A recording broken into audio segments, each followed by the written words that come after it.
तीन आवाज बढ़ाई नहीं मोबाइल के आवाज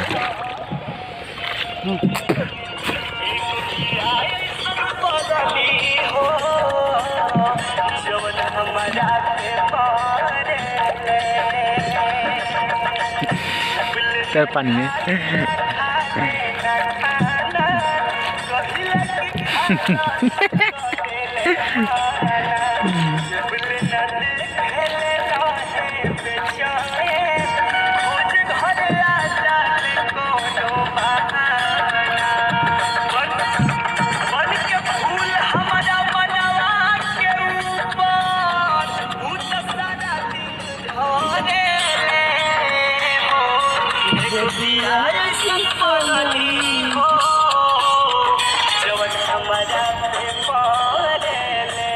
बीच में लिखा ना भाई हो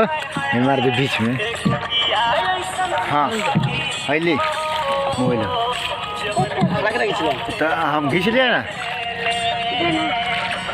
क्या हंसी ना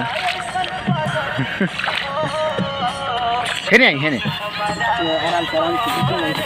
बाप रे बाप